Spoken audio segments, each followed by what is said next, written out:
Eu sou Isabela. E por anos, a única manchete que me definiu foi: ex-esposa do executivo Bernardo Carvalho. Em todas as festas de gala no Morumbi, em todos os jantares de negócios na Faria Lima, eu era o adorno silencioso, o satélite orbitando a estrela, a inútil em seu universo de cifrões e ternos de grife.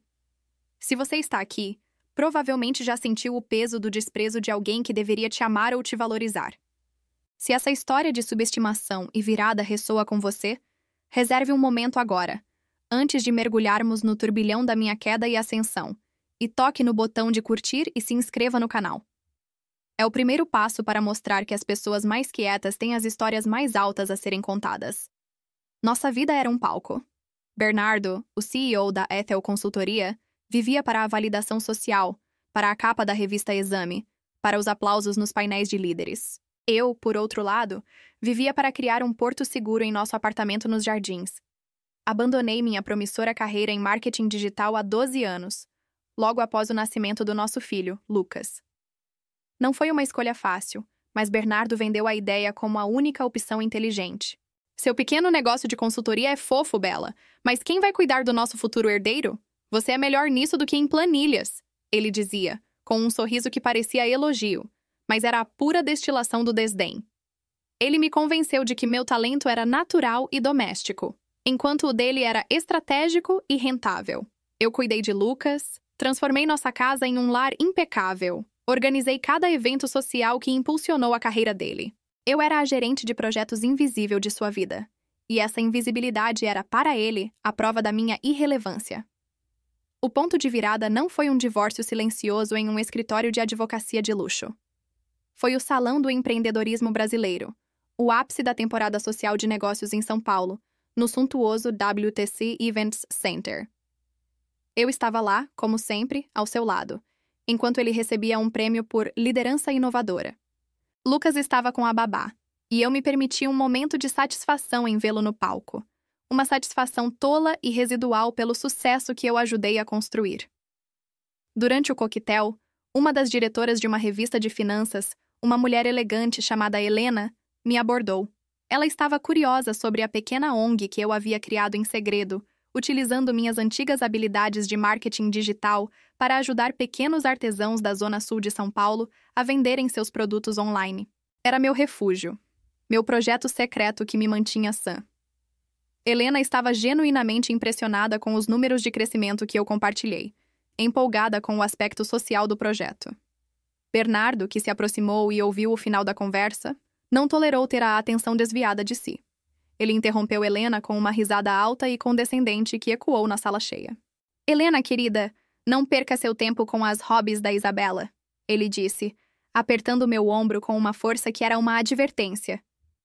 "Ela é ótima com decoração e com o Lucas, mas negócios de verdade. Isso é muito complexo para a nossa Bela. Ela é, como podemos dizer, inútil no mundo empresarial, puramente decorativa. Um belo ornamento de esposa, só."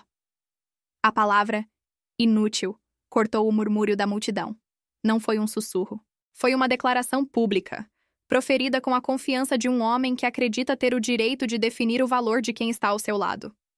O pior não foi a palavra, mas o olhar de piedade de Helena. Naquele instante, no meio daquela elite de São Paulo, senti que meu coração não se partiu. Ele se transformou em gelo. O palco da humilhação estava montado, mas o espetáculo da virada estava apenas começando. Eu sorri, um sorriso frio e inabalável, e me afastei dele. O caminho de volta para casa não foi feito de lágrimas, mas de estratégias meticulosamente planejadas no silêncio do meu carro. A era da Bela inútil acabava ali.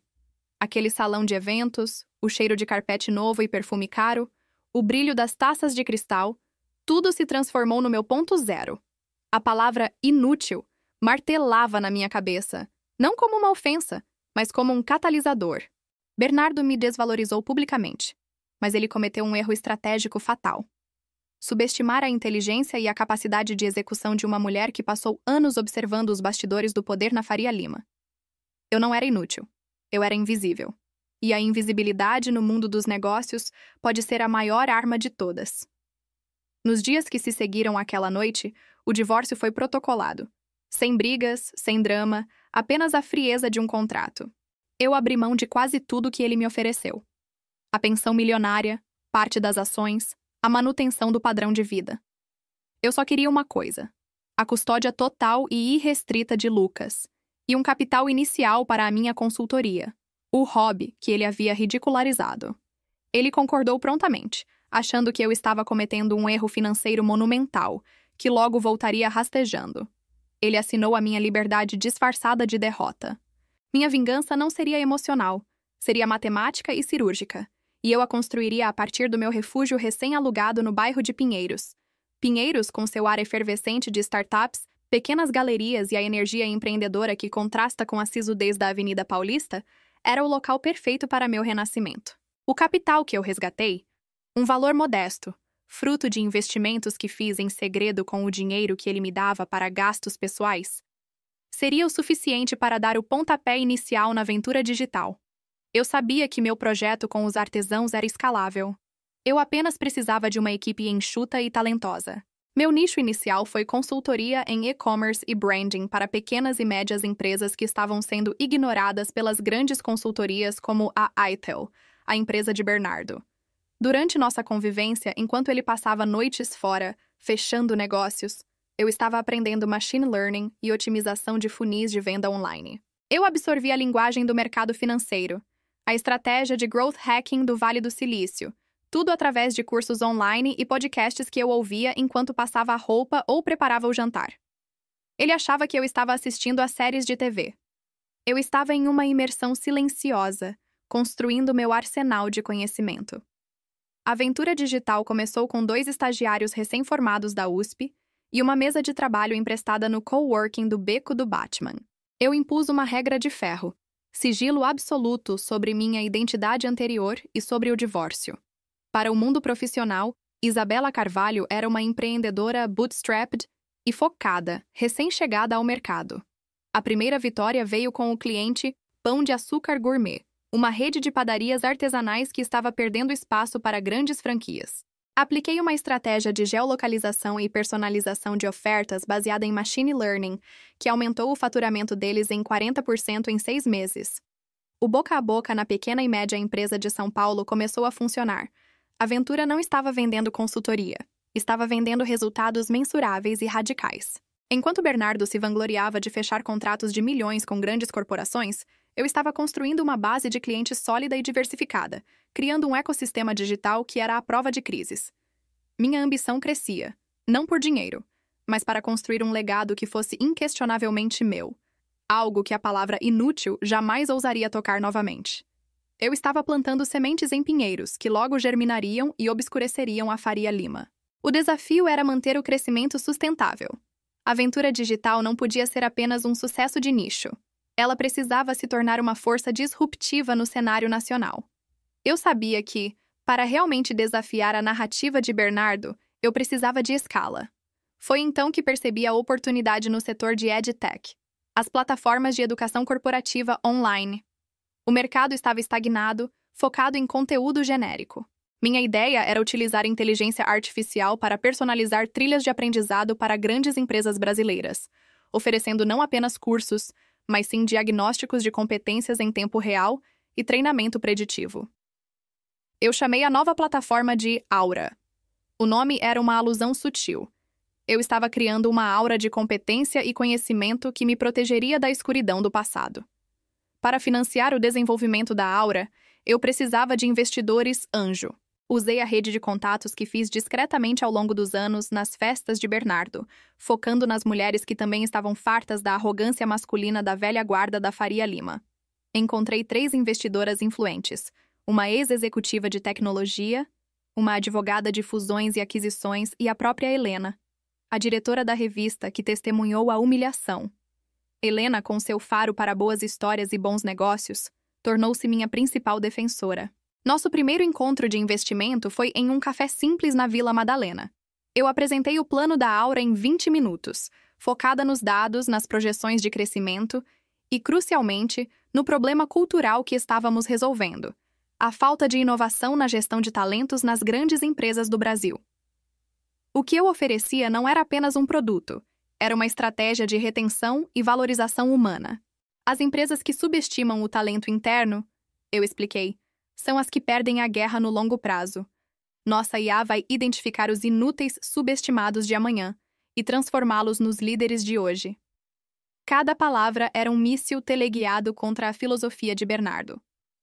O investimento veio rapidamente, um aporte que me permitiu contratar uma equipe de engenheiros de software de ponta, muitos deles recém-saídos do ITA e do IME. A Ventura Digital se mudou para um escritório moderno na região da Berrini, um endereço que gritava sucesso, mas que estava estrategicamente distante do perímetro da Ethel, a consultoria de Bernardo. O machine learning, que antes era meu passatempo, tornou-se o coração da Aura. A plataforma analisava o perfil de competências de milhares de funcionários, identificando gaps e criando módulos de treinamento específicos. Um ano após o lançamento, a Aura já tinha como clientes 3 das maiores multinacionais com operações no Brasil, empresas que Bernardo havia cortejado sem sucesso por anos. Eu recebia relatórios de faturamento que faziam os números da minha antiga ONG parecerem troco. Eu estava construindo um monstro de eficiência e inovação. Minha vida pessoal, no entanto, era austera. Eu mantinha Lucas longe do circo corporativo, focada em ser uma mãe presente, uma antítese do pai ausente. Eu dirigia um carro popular e morava no mesmo apartamento alugado em Pinheiros, investindo cada centavo do lucro na expansão da Aura. Eu estava construindo uma fortuna e um império silencioso, esperando do momento certo para a grande revelação. O Brasil, o país dos novos bilionários de tecnologia, estava me dando o palco que Bernardo me negou. E o palco, desta vez, seria dele. A máquina acelerou em uma velocidade vertiginosa, alimentada pela demanda por soluções reais, e não por consultoria de fachada. A Aura se tornou o novo case de sucesso no ecossistema de startups brasileiro. Eu me tornei uma figura de culto, a empreendedora enigmática, que se recusava a dar entrevistas ou aparecer em eventos. Essa descrição, que era parte da minha estratégia para proteger minha identidade e o tempo com Lucas, apenas aumentava o frenesi em torno da Ventura Digital. O mercado especulava. Quem era o CEO por trás desse crescimento exponencial? Um ex-Google? Um gênio do MIT? Ninguém pensava na ex-esposa inútil que passava as manhãs levando o filho para a escola. O anonimato era a minha armadura. Enquanto isso, a vida de Bernardo na Faria Lima começou a apresentar rachaduras. A Aetel, sua consultoria tradicional, baseada em métodos antigos e na arrogância do establishment, estava perdendo clientes importantes para concorrentes mais ágeis. Os grandes contratos que sustentavam seu ego e seu padrão de vida estavam evaporando. Eu sabia disso porque, através de minha rede de contatos de ex-clientes e o monitoramento discreto da indústria, eu tinha uma visão panorâmica do mercado. A Ethel estava estagnada. Bernardo, acostumado a ser o predador, estava se tornando a presa. Nossas raras interações sobre Lucas eram frias e cheias de sua habitual petulância. Ele falava de recessão do mercado e falta de visão dos clientes, incapaz de admitir que a sua metodologia estava obsoleta. Ele ainda me olhava com um misto de pena e superioridade, achando que eu lutava para pagar as contas em Pinheiros. O momento da escalada final aconteceu quando uma das grandes empresas de telecomunicações do Brasil, a Tegra, anunciou uma licitação milionária para a reestruturação de sua área de RH. Era o tipo de contrato que salvaria o ano da Ethel e consolidaria a Aura como líder de mercado. Ambas as empresas estavam na disputa final. Bernardo, ciente da importância do negócio, redobrou seus esforços, usando todas as suas conexões sociais e influência. Ele se gabava em reuniões de família, as poucas vezes que eu o encontrava para a troca de Lucas, que a vitória era certa, garantida pelo seu relacionamento de décadas com a diretoria da Tegra. Ele estava tão cego pela sua autoconfiança que não viu o que estava por vir.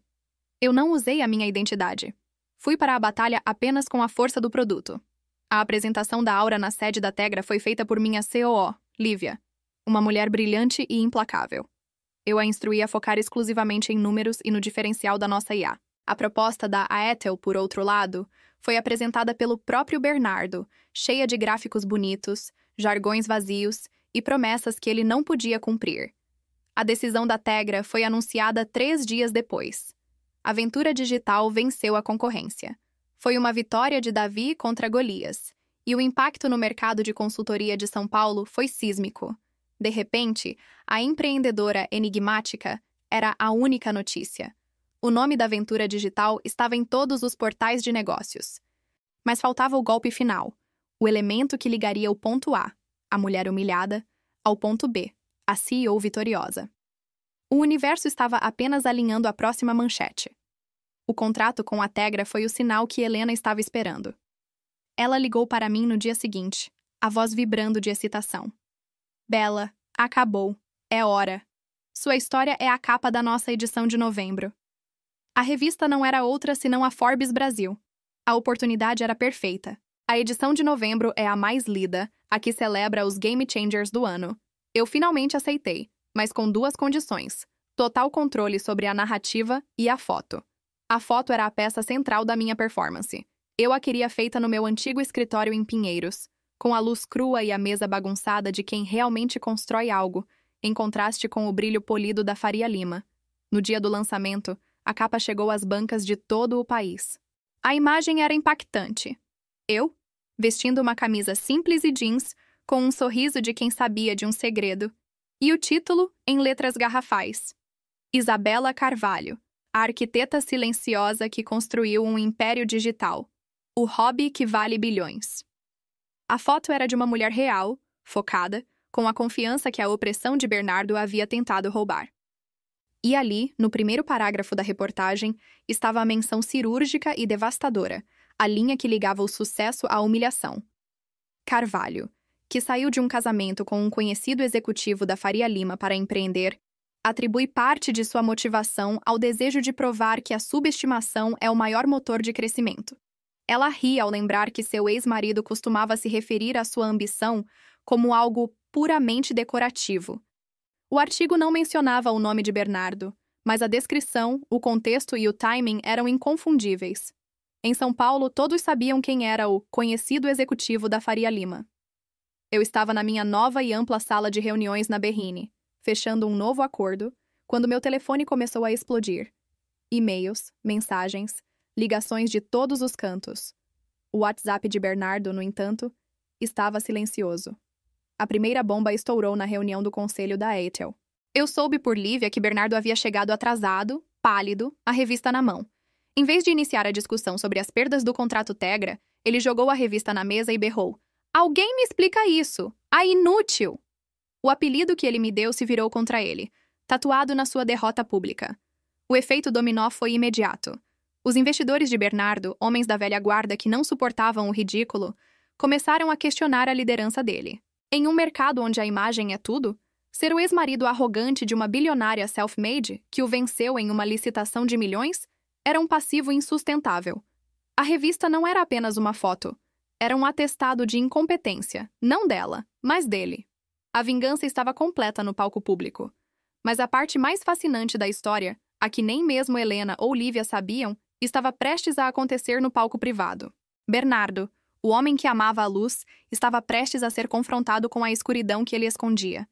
A fúria de Bernardo não demorou a se materializar. Horas depois da publicação da revista, ele invadiu meu novo escritório na Berrini. Minha secretária, treinada para enfrentar tubarões, tentou detê-lo, mas ele estava descontrolado. Ele irrompeu pela porta da minha sala, ofegante, com os olhos injetados, o terno amarrotado, a Forbes amassada na mão. "Você fez isso de propósito! Você me humilhou! Onde você estava com essa empresa o tempo todo, Isabela, enquanto eu te sustentava? Isso é traição!" Ele gritou, a voz ecoando pelas paredes de vidro. A cena era patética. O executivo poderoso reduzido a um garoto mimado. Eu permaneci sentada, a calma de quem planejou a guerra com anos de antecedência. "Eu não te traí, Bernardo. Você se traiu. Você me chamou de inútil, e eu me tornei útil. Para mim mesma e para o mercado. E eu te venci de forma limpa, com dados e inovação, não com jantares e hipocrisia." Eu respondi, a voz baixa e firme. Ele avançou. "Não se faça de santa. Você sabia que eu precisava daquele contrato. Você sabia que eu estou em uma situação precária." Ele agarrou a beira da minha mesa, quase a derrubando. A agressividade dele era assustadora e real. A tensão da cena era palpável. Uma luta corporal de egos e frustrações. Ele veio em minha direção, apertando meu braço com força, a dor subindo pelo meu ombro. "Eu não vou deixar você me destruir!" Ele rosnou, a face a centímetros da minha. Eu o empurrei com uma força inesperada, libertando meu braço. Não foi apenas um empurrão físico, foi o repúdio de anos de opressão. Você não precisa da minha ajuda para se destruir, Bernardo. Você está fazendo isso sozinho há anos e eu sei exatamente como. Eu disse, levantando-me para ficar à sua altura. Ele parou, confuso, o ímpeto da raiva se esvaindo pela surpresa. Eu me aproximei de um armário de segurança atrás de mim e peguei uma pasta grossa. Joguei-a em sua mesa. Acha que eu não sei sobre as dívidas secretas no cassino em Montevidéu? Acha que eu não sei sobre os empréstimos que você tirou da Ethel, camuflados como despesas operacionais? Acha que eu não sei sobre o seu vício de anos que te consome em silêncio? O ar saiu de seus pulmões. Ele cambaleou para trás, os olhos fixos na pasta. Dentro dela, extratos bancários, registros de viagens, e-mails criptografados que eu havia coletado metodicamente, sem que ele soubesse, por mais de 5 anos. Não era apenas evidência de adultério ou arrogância. Era prova de um crime financeiro em potencial e de um vício destrutivo que ele escondia sob a máscara de executivo de sucesso. O homem que me chamou de inútil era um escravo de seus próprios demônios e estava à beira da ruína total, não apenas profissional, mas legal. Você monitorava a minha vida? Por que você não me expôs no divórcio? Por que agora? Para me ver sofrer? Ele perguntou a voz quebrada, o orgulho estilhaçado no chão. A resposta que veio a seguir foi o verdadeiro golpe, o clímax da nossa história, e o segredo que mudaria o jogo para sempre. Eu o observei desmoronar. Aquele homem que por mais de uma década me fez sentir menor que a poeira, estava ali, na minha sala, reduzido a uma fragilidade patética. As provas em minhas mãos poderiam tê-lo mandado para a prisão e ter destruído sua reputação para sempre. Ele estava certo. A humilhação pública da capa da Forbes era intencional. Mas o silêncio daquela pasta, a revelação do meu conhecimento total sobre seus vícios e suas fraudes, era a prova da minha decisão mais difícil, a que eu guardei por anos. Eu nunca quis a sua destruição completa, apenas a minha liberdade e o meu valor de volta. Eu te chamei aqui para assinar um documento, Bernardo, eu disse, deslizando um contrato em papel reciclado pela mesa. Você está fora da Ethel. Eu não vou te expor, não por enquanto, não por causa de você, mas por causa do Lucas. Ele não precisa de um pai na cadeia ou em capas de escândalo. Ele olhou para o documento, depois para mim, os olhos cheios de desconfiança e exaustão. Ele não entendia. Onde estava o golpe final? Onde estava o veneno da vitória? O que você quer, então? Ele sussurrou, a voz rouca. Vingança, eu já tive a minha. O dinheiro, eu tenho o meu próprio. Eu quero algo que você perdeu e que eu nunca tive. O seu caráter de volta. Quero que você se lembre daquele garoto que você era, o que se preocupava com causas sociais, antes de se afogar nessa ganância corporativa e nesse vício. Eu sei que você tem trabalhado secretamente em um projeto de mentoria para jovens em situação de risco na periferia de São Paulo, uma coisa que você nunca admitiria para os seus amigos da Faria Lima. Eu tenho monitorado esse projeto também. É a única coisa genuína que você fez nos últimos 10 anos.